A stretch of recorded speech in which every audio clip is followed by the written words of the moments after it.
Hello दोस्तों, UPSC ज्ञानदायिनी में आप सभी का स्वागत और अभिनंदन है। जैसा कि आप सभी लोग देख रहे हैं, आज आपके सामने ये डिजिटल बोर्ड पर हम आपकी पहली क्लास लेने जा रहे हैं ना, तो हो सकता है यहाँ पर हमसे थोड़ी सी अभी गलतियां भी हों, क्योंकि इतना ज्यादा चलाने मुझे नहीं आता है। फर्स्ट क्लास है और लोग गलतियों से ही सीखते हैं, बस ये सोचकर ही मेरे को अपने साथ रखना, ताकि अगर गलतियां हो भी तो ये ना कहना कि अरे मैम आपको तो आता नहीं है, क्योंकि हर चीज सीखी जाती है और गलतियों से लोग सीखते हैं। ठीक है, तो जैसा कि आप मैप देख लिए होंगे, तो मैप से आपको पता चल गया होगा कि आज हम इंडियन ज्योग्राफी की बात करेंगे आप सबसे। ठीक है, तो इंडियन ज्योग्राफी में सबसे पहले सामान्य परिचय जानेंगे हम लोग कि इंडियन ज्योग्राफी, वहां पर हम लोगों को इंडियन ज्योग्राफी में पीएचडी नहीं करनी है, ऐसा पढ़ना है कि जो आपके एग्जाम में एग्जैक्टली फंसे और हमारा समय भी बचे। आपके समय बचने के कारण ही मैंने इस डिजिटल बोर्ड का प्रयोग किया है, मतलब इसका प्रयोग किए हैं यहाँ पर हम, काफी प्रयोग करने का अब मैंने तो लिया नहीं इसको, आपके लिए व्यवस्था की गई है। ठीक है, ताकि आप सबको, जैसे कि आप लोग कहते हैं कि व्हाइट बोर्ड पर पढ़ना बोरिंग लगता है या लोग वीडियो इतना ज्यादा नहीं लाइक पसंद करते हैं, तो इन सब चीजों को ध्यान में रखते हुए हमने ये सब सारे प्रोग्राम किए हैं। तो चलते हैं, आज हम लोग सबसे पहले हम बात करेंगे कि ये क्लासें अब आपकी जो होंगी वो आपकी क्लासें आरओ आरओ के लिए होंगी। जो आपका एग्जाम अभी आरओ आरओ 2022-23 अब इसमें डाल सकते हैं। 22-23 क्यों डाल सकते हैं? क्योंकि अभी तो भर्ती आई नहीं है, ऐसा माना जा रहा है या ऐसी सुनवाई है कि आप सबकी भर्ती लगभग नवंबर लास्ट या दिसंबर में आने वाली है। तो एग्जाम लगभग आपका कब होगा? 23 में ही होगा जाके। कब होगा? 23 में होगा जाके। ठीक है, तो आप लोग इसका विशेष ध्यान रखेंगे। तो अब हम लोग यहाँ से शुरू करेंगे। ये हम लोगों का है क्या? ये हम लोगों का इंडियन ज्योग्राफी है। ठीक है, इंडियन ज्योग्राफी है। ठीक है, इंडियन जियोग्राफी है। तो इंडियन जियोग्राफी में सबसे, देखिए पहले हम लोगों को, मैंने जैसे कहा ना, पीएचडी नहीं करनी है यहाँ पर, हम लोगों को बस जानना है मोटा मोटा जो एग्जाम में आपके एग्जैक्टली वही आकर फंसे। ठीक है, तो सबसे पहले हम लोग बात करेंगे, अब आप लोगों को तो पता ही चली चुका है कि ये इंडियन ज्योग्राफी किसके लिए है।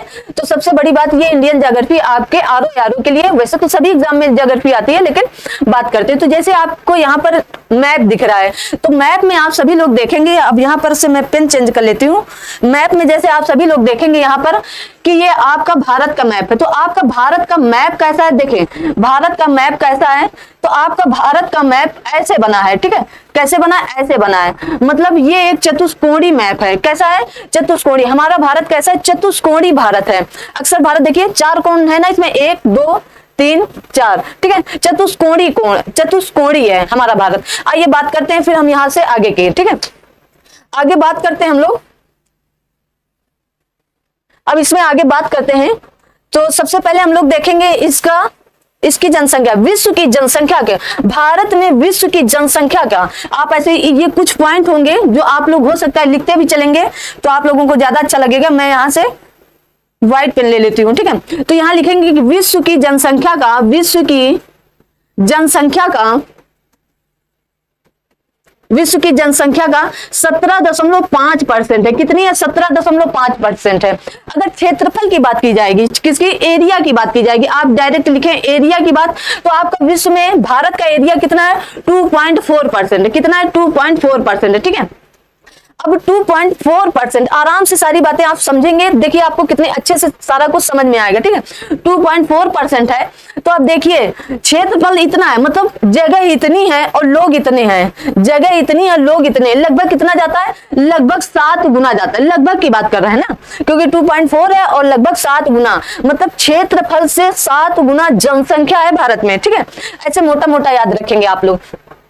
फिर जब इतनी बात, और ये जो सब कुछ है ये आपकी जनगणना 2011 के अनुसार है, क्योंकि उसके बाद अभी तक आपकी भारत की जनगणना नहीं हुई है। 2021 वाली होने वाली थी, बट अभी किसी कारणवश नहीं हो पाई है। ठीक है, उसको कारण यही था क्योंकि आपका कोरोना काल आ गया था, तो कोरोना की वजह से ये सारी प्रक्रियाएं नहीं हो पाई है। ठीक है, फिर उसके बाद हम लोग बात करेंगे यहाँ पर एरिया की बात हो गई, क्षेत्रफल की बात हो गई। फिर उसके बाद हम लोग यहाँ पर बात करते हैं कि इसका जो मान है, सबसे पहले इसका मान लीजिए, यहां से चलती, मैं यहां से रेड पेन लेती हूं ताकि आप लोगों को दिखाई दे थोड़ा सा।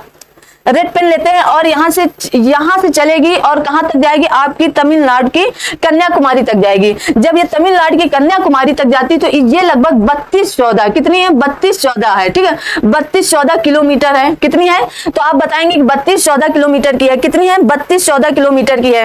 ये शायद आपको कुछ चीजें आपको पता होंगी कि इनका जो है कैसे कैसे एरिया है, तो 32-14 है, ठीक है। अब यहाँ से गुजरात से चलेगी और कहाँ तक जाएगी, आपके अरुणाचल प्रदेश तक जाती है, अरुणाचल प्रदेश तक जाती है। तो इसकी लंबाई कितनी है, तो इसकी लंबाई 29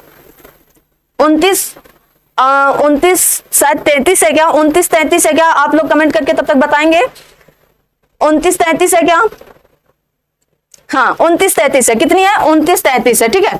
तो अब प्रश्न ये नहीं पूछा जाता है कि कितनी लंबाई है, आप ये आगे किलोमीटर लिख लेंगे, कितनी किलोमीटर में, ठीक है। 29-33 किलोमीटर आपके किसे, पश्चिम से पूरब की लंबाई, और उत्तर से दक्षिण की लंबाई देखिए, उत्तर से दक्षिण की लंबाई कितनी, 32-14। अब इसको क्या करेंगे, आप लोग लिख लेंगे 32-14 और फिर नीचे लिखेंगे 29-33, कितना लिखेंगे, 29-33।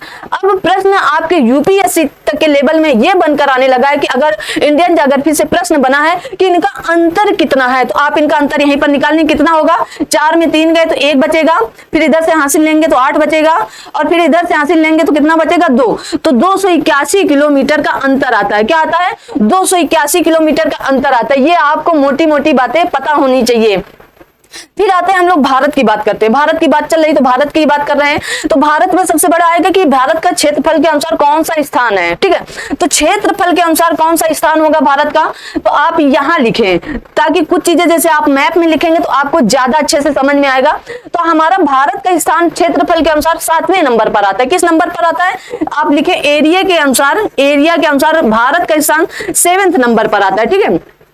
जब हमारा 7वें नंबर पे आता है तो इससे पहले आपके 6 और होंगे, तो वो 6 कौन है, वो थोड़ा सा याद करना आपके लिए जरूरी है। तो उन 6 में से सबसे पहले आप क्या लिखेंगे, अब यहां से कलर चेंज करते हैं हम लोग, यहां हम थोड़ा सा ग्रीन लेते हैं और ग्रीन से लिखते हैं अपना इंडिया। क्या लिखते हैं, इंडिया। इंडिया क्या है, हमारा 7वें नंबर पे है, ठीक है। इंडिया हमारा 7वें नंबर पे है, तो हमने क्या लिखा, इंडिया लिखा, और फिर यहां से कलर चेंज करके बाकी सब लिखते हैं।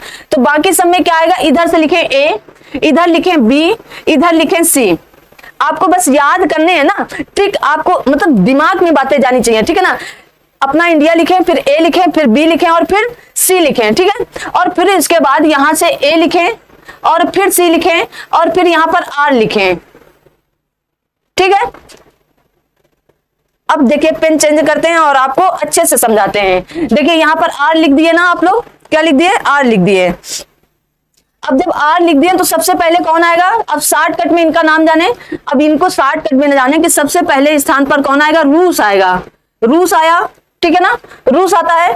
फिर दूसरे नंबर पर कौन आएगा, फिर आपका कनाडा आता है, कौन आएगा, कनाडा आएगा। फिर तीसरे नंबर पर आपका कौन आएगा, रूस कनाडा अमेरिका, रूस कनाडा अमेरिका आएगा फिर आपका, ठीक है। अमेरिका के बाद कौन आएगा, चीन आता है, क्या आता है, चीन आता है। चीन के बाद क्या आएगा, ब्राजील आएगा, क्या आएगा, ब्राजील आएगा आपका, ठीक है, क्या आएगा, ब्राजील आता है। और ब्राजील के बाद क्या आएगा, ऑस्ट्रेलिया आता है। ऑस्ट्रेलिया के बाद क्या आएगा, अपना इंडिया आएगा। तो 1 2 3 4 5 6 और 7वें नंबर पर क्या है, अपना भारत है, क्या है, अपना भारत है। तो इस तरह आप याद करेंगे तो देखिए आपको क्रम से याद हो गए ना, सारे के सारे कैसे याद हुए, क्रम से याद हो गए, ठीक है ना। तो थोड़ा सा मतलब आप क्रम से याद रखेंगे, ठीक है। अब इसके आगे हम बात करेंगे, इतनी चीजें आपको समझ में आ गई होंगी। चलिए और दूसरा मतलब लेते हैं, दूसरा पेज लेंगे, चलिए यहीं से मिटाते हैं और इसी में लिखते हैं। अभी मुझे बहुत ज्यादा कुछ पता नहीं है तो आप लोग यहीं समझें, फिर जब पता हो जाएंगी चीजें तो आपको अच्छे से और अच्छे से 1-2 दिन समय लगेगा अभी कि पेज वगैरह कैसे चेंज करने हैं, तो उसके लिए फिर आपको बताया जाएगा, ठीक है। अब यहां से कौन सी रेखा, एक रेखा गुजरती है, तो कौन सी रेखा गुजरती है आपकी, तो यहां से आपकी एक रेखा गुजरती है। चलिए हम लोग देखते हैं कि यहां से एक रेखा गुजरेगी, तो कौन सी रेखा गुजरेगी, देखिए आपकी यहां से क्या जाएगी, कर्क रेखा जाएगी, क्या जाएगी, आपकी यहां से क्या जाएगी, एक कर्क रेखा जाएगी, ठीक है। तो कर्क रेखा पहले याद रखें कहां कहां से जाएगी, ठीक है। कर्क रेखा आपकी कहां से जाती है तो याद कर लें। तो कर्क रेखा देखिए मैंने कहां से खींची, पहले नंबर पर जाएगी आपके गुजरात से, ठीक है। पहले नंबर पे जाएगी कहां से, गुजरात से जाएगी, पहले नंबर पे जाएगी गुजरात से, दूसरे नंबर पे जाएगी कहां से, राजस्थान से, तीसरे नंबर पे जाएगी आपके मध्य प्रदेश से, देखिए यूपी से नहीं जाती है, ठीक है ना, तो याद रखेंगे। फिर जाएगी आपकी, ये थोड़ा सा ऊपर हो गई, ये छत्तीसगढ़ से जाएगी, आपके झारखंड से जाएगी, कहां से जाएगी, झारखंड से जाएंगी, पश्चिम बंगाल से जाएगी आपके, और फिर यहाँ पर त्रिपुरा और मिजोरम से जाएगी। यहाँ पर आपके क्या है, मणिपुर से नहीं जाएगी। तो यहाँ पर 3 पॉइंट आपको याद रखना है। देखिए क्या लिखेंगे यहाँ पर, सबसे पहले लिखेंगे 6 राज्य आपके क्या है, इधर हैं, और 2 राज्य आपके नॉर्थ ईस्ट वाले हैं। त्रिपुरा और मिजोरम 2 राज्य आपके नॉर्थ ईस्ट वाले हैं, और 6 राज्य इधर हो गए, 1 2 3 4 5 6, टोटल कितने राज्य हो गए, 8 राज्यों से आपकी क्या गुजरती है, कर्क रेखा गुजरती है, ठीक है। और कर्क रेखा किसे कहते हैं, जब आप मैप बनाएंगे, चलिए हम मैप थोड़ा सा आपको बना देते हैं। मान लीजिए आप मैप बनाए, ठीक है, क्या बनाए, ये मैप है आपका, ठीक है, ये क्या है आपका मैप का मतलब ये आपका भूमध्य रेखा है, ठीक है, क्या होगा, तो यहाँ पर ये भूमध्य रेखा होगी आपकी, कौन सी रेखा होगी, भूमध्य रेखा। और भूमध्य रेखा से जो उत्तर की ओर होंगे, भूमध्य रेखा में जो उत्तर की ओर होंगे उन्हें क्या कहेंगे, कर्क रेखा। और कितने डिग्री पर, 23.5 डिग्री पर, ठीक है, 23.5 डिग्री पर। और जो नीचे दक्षिण की ओर होंगे उन 23.5 डिग्री को क्या कहेंगे, मकर रेखा कहते हैं। क्या कहते हैं, मकर रेखा कहते हैं। पृथ्वी गोल नहीं है, लेकिन सरल बनाने के लिए हम लोग गोल बना देते हैं, ठीक है ना, कि ये सरल दिखे आपकी, ठीक है। तो आप परेशान ना हो कि अरे पृथ्वी तो गोल नहीं है, आप गोल बना दिए, तो आपको सिर्फ समझाने के लिए इसे गोल बनाया गया, ठीक है, गोल बनाया गया। अब चलिए यहाँ से जब इतना जान लिए कर्क रेखा गुजरती है, तो आइए जान लेते हैं हमारे भारत से मानक समय रेखा जो गुजरती है वो कितने राज्यों से गुजरती है, ठीक है। तो मानक समय रेखा को चलिए यहाँ से पहले चेंज करते हैं थोड़ा सा।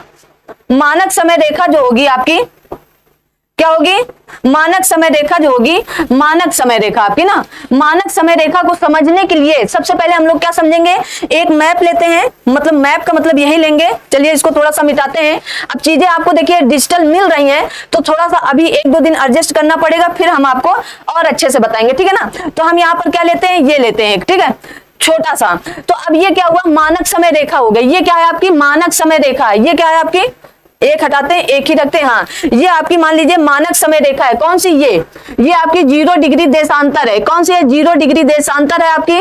0 डिग्री देशांतर को हम लोग क्या कहते हैं, मानक समय रेखा कहते हैं, या इसी को यामुनोत्तर रेखा भी कहते हैं, जो आपके इंग्लैंड से ली गई, ठीक है। अगर इसके इधर पूरब की तरफ जाएंगे तो समय क्या होता है, बढ़ता है। इधर जाएंगे पूरब की तरफ तो समय क्या होगा, बढ़ता है, ठीक है। इसको मिटाते हैं और इसको पूरा करते हैं यहाँ से, ठीक है। इसको क्या करेंगे हम लोग, पूरा करते हैं और यहां से समझते हैं फिर एक बार। अब ये तो चली गई किधर, अब एक रेखा इधर खींचिए, ठीक है। एक रेखा जब इधर खींचेंगे आप और एक रेखा इधर खींच दीजिए, इसको भी मिटा दीजिए आप। क्या करें, इसको भी मिटाएं आप। चलिए हम मिटाते हैं।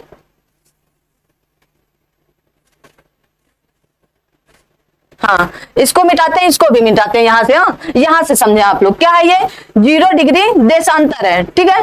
0 डिग्री देशांतर आपकी यामुनोत्तर रेखा कहां से ली गई, इंग्लैंड से ली गई है। अगर आप पूरब की तरफ जाते हैं तो समय बढ़ता है, समय क्या होगा, बढ़ेगा। अगर आप पश्चिम की तरफ जाते हैं, ये मान लीजिए आप पश्चिम की तरफ गए हैं, तो इधर क्या होगा, समय घटता है, ठीक है। ये बढ़ने का सिंबल है और ये घटने का सिंबल है, ठीक है। ये क्या है, आपके घटने का सिंबल है और ये आपके बढ़ने का सिंबल है। तो आप क्या याद रखेंगे कि यहां से समय जो होगा, आप मानक समय रेखा से पूरब जाएंगे तो समय बढ़ेगा, पश्चिम जाएंगे तो समय घटेगा। तो हमारा जो देश है, हमारा जो भारत है, वो कहां पर है, तो आप देखेंगे हमारा जो भारत है, हमारा जो भारत है, मान लीजिए ये हमारा भारत कहां पर है। अब इसको थोड़ा सा रंगीन बनाते हैं हम लोग। ये हमारा भारत कहां पर पड़ेगा, थोड़ा सा उधर ज्यादा इधर ज्यादा हो गया, तो हमारा भारत जैसे मैंने बताया कि चतुष्कोणीय है, ठीक है। तो यहां पड़ेगा हमारा भारत। तो किधर पड़ा, पूरब की तरफ पड़ा ना। तो पूरब की तरफ जब पड़ा तो ग्रीनविच टाइम से हमारे यहाँ का समय आगे रहेगा। तो कितने घंटे आगे है, अब यहाँ पर आप लिख सकते हैं 5 घंटे 30 मिनट हमारा समय आगे। बात समझ में आई ना, बहुत अच्छे से क्लियर तरीके से आपको बातें समझ में आ गई होंगी, ठीक है। अभी नहीं इतना चलाना जानते हैं, लेकिन आपको समझाने का पूरा प्रयास कर रहे हैं ताकि आपको ये चीजें सारी समझ में आ जाए, ठीक है। चलिए अब अगला देखते हैं हम लोग। अब धीरे धीरे ही हम लोग समझ पाएंगे और जान पाएंगे चलिए तो अगला देख लेते हैं, हम लोग बात करेंगे अब किसकी, अक्षांश रेखाओं की बात कर लेते हैं। किसकी बात करेंगे, अक्षांश रेखा की बात करते हैं। चलिए अक्षांश रेखा की बात कर लेते हैं। तो अक्षांश रेखा कैसे होंगी, अब जानिए अक्षांश रेखा यहाँ पर कैसे खींची जा सकती है। तो अक्षांश रेखा की बात हो रही है, तो सबसे जो भूमध्य रेखा जो बीचों बीच रेखा गई है, जिसे 0 डिग्री भूमध्य रेखा कहते हैं, भूमध्य रेखा कहते हैं, ठीक है। ये विश्व को ना, ये आपके मैप को ना बीचों बीच से काट देती है, मतलब उत्तर को और दक्षिण को बांट देती है ना, उत्तर और दक्षिण में बांट दी ना, और इसके जो समांतर चलेंगे, इसके जो समांतर चलेंगे इनको क्या कहते हैं, अक्षांश रेखा कहते हैं। इनके जो भूमध्य रेखा के समांतर चलेंगे इनको क्या कहते हैं, आप कहेंगे इनको अक्षांश रेखा कहते हैं। क्या कहते हैं, अक्षांश रेखा, इन्हीं को कहा जाता है। किनको कहा जाता है, इन्हीं को अक्षांश रेखा कहा जाता है, ठीक है। और आप बहुत अच्छे से जानते होंगे, अब आप जानने कि हमारे देश में या इसमें कुल कितनी अक्षांश रेखाएं हैं, कुल कितनी अक्षांश रेखाएं, और ये अक्षांश और देशांतर रेखा ना, ये काल्पनिक रेखाएं, वास्तविक में ये रेखाएं नहीं है, लेकिन बताई गई हैं कि ये रेखाएं, लेकिन ये काल्पनिक रेखाएं, ठीक है ना। तो चलिए, तो ये कौन सी, ये आप जो 0 डिग्री वाली है, इसको किसी और कलर से हम लोग कर लेते हैं ताकि आपको बहुत अच्छे से समझ में आए। ये आपकी क्या है, 0 डिग्री भूमध्य रेखा है, ठीक है। इसके ऊपर हम लोग कहां तक जाते हैं, 90, मतलब 90 इधर है, तो उत्तर की ओर 90 रेखाएं, अक्षांश रेखाएं, और फिर हम लोग किधर आएंगे, इतनी ही नीचे होती हैं, कितनी, 90, इसको मिलाकर 90 नीचे भी होती है, इसको मिलाकर 90 ऊपर होती हैं, ठीक है। तो 90 हम जोड़ देंगे तो कितनी हो जाएंगी, 180 रेखाएं हैं। अक्षांश रेखाएं हमारी कितनी है, 180 अक्षांश रेखाएं हैं। क्या ये सही होगा, नहीं सही होगा, क्यों, क्योंकि हमने इस रेखा को, देखिए अब आपको समझाना कितना सरल है, हमने जो भूमध्य रेखा है ना उसको उत्तर में भी गिने और दक्षिण में भी गिने हैं। तो 180 रेखाएं कैसे होंगी, एक रेखा एक ही बार तो गिनी जा सकती है ना, 2 बार तो गिनी नहीं जा सकती। आप अपने घर में सदस्य के रूप में एक ही बार गिने जाएंगे ना, 2 बार तो गिना नहीं जाएगा। नेहा वर्मा 1, नेहा वर्मा 2, एक ही, सिर्फ एक नेहा वर्मा, तो मतलब 1। तो क्या होगा, हम लोग जो यहाँ पर है, मान लीजिएगा कि यहाँ पर जो हम लोग 90 प्लस 180 है, कितना आएगा आपका, 180। तो 180 माइनस 1 करेंगे, क्योंकि एक रेखा 2 बार नहीं गिनी जा सकती, एक बार ही गिनी जा सकती। तो कितनी रेखाएं हमारी टोटल होंगी, 179 रेखाएं हमारे अक्षांश रेखा है। और ये देखिए कैसे आपको इसके थ्रू सारी चीजें समझ में कि ये समानांतर रेखा है, ये एक दूसरे को कहीं पर भी कभी भी नहीं काटेंगी, क्योंकि जो समानांतर रेखा होती है वो साथ साथ आगे पीछे चलेंगी, लेकिन एक दूसरे को कहीं काटेंगे नहीं, ठीक, सबसे बड़ी बात। अब चलिए, अब ये बातें हो गई किसकी, आपकी अक्षांश रेखाओं की। आइए बात करते हैं हम लोग किसकी बात करेंगे, आइए अब हम बात करते हैं देशांतर रेखा की। किसकी बात करेंगे, देशांतर रेखा की। और फिर हम लोग यहीं से क्लास थोड़ा सा ओवर करेंगे, पहला दिन है, हर एक चीज का जब पहला दिन होता है ना तो इंटरेस्ट तो बहुत होता है कि ये भी बता दो वो भी, लेकिन चीजें गलत भी होती हैं, क्योंकि इतनी ज्यादा उत्सुकता होती है ना तो उतने गलत भी हो जाता है। तो आप लोग बस थोड़ा सा धैर्य बना के रखेंगे। तो ये हमारा क्या है, ये हमारा मैप है, मतलब अब यहां से चीजें समझें। हाँ, अक्षांश रेखा में मैंने एक बात आपको बतानी भूल गई, जो अक्षांश रेखाएं हैं आपकी, जो ये अक्षांश रेखाएं हैं आपकी, इनकी बीच की दूरी, इनके मध्य, एक अक्षांश से दूसरे अक्षांश के मध्य की दूरी कितनी होती है, तो 111 किलोमीटर की होती है। अब सोचिए 111 किलोमीटर के बीच की दूरी है, एक अक्षांश के बीच में 111 किलोमीटर की दूरी है। और यही अब जब देशांतर में बात आ जाएगी तो इसमें थोड़ा सा बढ़ जाता है। चलिए आइए देखते हैं, बात करते हैं। तो ये आपकी क्या है, ये आपकी देशांतर रेखाएं, कौन सी रेखाएं, तो देशांतर रेखाएं कहां से होंगी, ये पृथ्वी को मतलब 2 बराबर भागों में पूरब और पश्चिम में काटती हैं। कैसे, पूरब और पश्चिम में इनको क्या करती हैं, काट देती हैं, ठीक है ना। पूरब और पश्चिम में 2 बराबर भागों में इनको काट देती है, ठीक है। तो चलिए देखते हैं, ये आपका क्या हो जाएगा, ये आपका पश्चिम हो जाएगा और ये आपका पूरब हो जाएगा, ठीक है। अब इन्होंने पूरब और पश्चिम को 2 बराबर भागों में बांट दिया, ठीक है। तो अपना देश तो कहां पड़ेगा, उत्तर पूर्व में पड़ता है ना, क्योंकि उत्तर है और पूर्व में है। तो ये क्या करती है, ये एक दूसरे को काटती भी है, क्योंकि ये समानांतर नहीं हो सकती है ना। अब जब ऐसी कोई रेखा है तो ये समानांतर तो होंगी नहीं, ठीक है। तो ये क्या होंगी, हर एक रेखा एक बृहत वृत्त बनाता है। देखिए हर एक रेखा क्या करेगा, एक बृहत वृत्त बनाएगा। क्यों, क्योंकि इधर से आती है और इधर से ये मिल जाती हैं, ठीक है। तो यहीं से, और इनके बीच की जो दूरी है ना आपके अक्षांश रेखाओं से थोड़ी बड़ी है, मतलब 111.33 किलोमीटर होती है। कितनी होती है, 111.33 किलोमीटर की होती है। अब इतनी बातें आपको समझ में आ गई होंगी। तो और थोड़ी सी बस लास्ट पॉइंट पे हम बात करेंगे। लास्ट पॉइंट ये होगा जैसे मैंने बात की कि यमुनोत्तर रेखा गुजरती है कहां से, अपने यहां से भी जाती है, तो यमुनोत्तर रेखा हमारे यूपी से होकर जाती है। यूपी में कहां से, हम नैनी, जो प्रयागराज में नैनी और मिर्जापुर पड़ता है वहां से होकर गुजरती है। तो यमुनोत्तर रेखा जो है हमारे देश की 82.82 है, कितनी, इतनी है, ठीक है, इतनी जरूर याद रखेंगे, ठीक है। 82 डिग्री 30 मिनट है, ठीक है, 82 डिग्री 30 मिनट है, उत्तर की है ना, तो उत्तर। अब ये कहां से गुजरती है इसको याद रखेंगे, अभी पेट में यही सवाल आया था और हम लोग बता देते हैं, मतलब टीचर भी बताएं कि 82.5, वहां पर ये वाला भी था और ये कुछ लोग यही लगाए, तो ये गलत है। आप डायरेक्ट पढ़ें 82 डिग्री 30 मिनट है, कितनी है, 82 डिग्री 30 मिनट है, ठीक है। चलिए, तो अब हम बात कर लेते हैं मतलब अपने भारत में कहां कहां से गुजरती है, तो 5 राज्यों में से गुजरती है। कहां से गुजरती है, तो 5 राज्यों में से गुजरती है। चलिए 5 राज्यों की बात कर लेते हैं। सबसे पहले अपने यूपी में, सेम जैसे हम बता रहे हैं वैसे ही नहीं गुजरती है, बस 5 राज्यों से गुजरती है। तो देखिए यूपी से जाएगी कहां पर, झारखंड, और झारखंड से ही छत्तीसगढ़, उड़ीसा और आंध्र प्रदेश। कहां जाती है, देखिए थोड़ा सा, यूपी से जाएगी कहां से, यूपी, मध्य प्रदेश, छत्तीसगढ़, झारखंड नहीं जाएगी, उड़ीसा और आंध्र प्रदेश। 5 राज्य हो गए ना, यूपी हो गया, मध्य प्रदेश हो गया, छत्तीसगढ़ हो गया, उड़ीसा हो गया और आपकी आंध्र प्रदेश हो गया। ये 5 राज्यों से गुजरती है। अब ऐसे ही नहीं गुजरती होगी, लेकिन ये 5 राज्य ऐसे ही मिलते हैं एक साथ, तो इससे मतलब पता चलता है कि ऐसे ही मिलती होंगी जाके ये 5 राज्यों से और ऐसे जाकर बाहर निकल जाती हैं। अब बात करते हैं हम लोग, क्या एक पॉइंट और बात करेंगे, फिर उसके बाद हम लोग अपनी क्लास को ओवर करेंगे, क्योंकि पहला दिन है, फिर हम लोग अगली क्लास में बहुत अच्छे से और पढ़ेंगे। तो यहाँ पर जैसे देख लिया, पड़ोसी देश हमारे कौन कौन से होंगे, तो हमारे पड़ोसी देश लगभग 9 हैं, 9 हैं। तो कौन कौन से होंगे आपका, देखिए पाकिस्तान हो गया, अफगानिस्तान, पाकिस्तान, चीन, नेपाल, भूटान, म्यांमार, श्रीलंका और यहीं पर आपका क्या है, मालदीव है। क्या है, मालदीव याद रखेंगे आप लोग। तो ये है, तो 1 2 3 4 5 6 7 8, एक कौन छूट रहा है भाई,